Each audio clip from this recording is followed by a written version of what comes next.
దేవుని యొక్క అద్భుతమైన ప్రేమ, అద్భుతమైన కృప ఆయనని వర్ణించలేము, వివరించలేము. ఆ కన్నులు మనల్ని వెతుకుతూ ఉన్నాయి.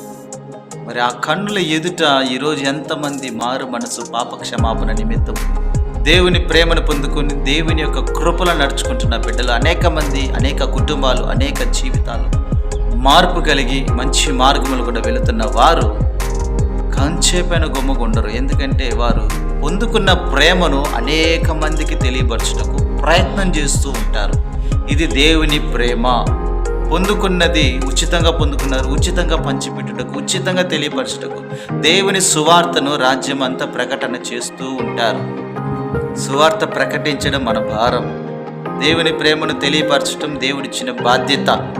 మరి ఈరోజు ఇంతవరకు కూడా మనము సువార్త పరిచర్య చేయలేకుండా, ఎవరికి దేవుని ప్రేమ పంచలేకుండా మనం ఉన్నామంటే మనం ఇంకా దేవునికి దూరమై ఉన్నామని మనము ఆలోచించాలి, గ్రహించాలి. దేవుని కృపతో మనం నడవాలి, ఆయన ప్రేమను మనం వెల్లడి చేయాలి.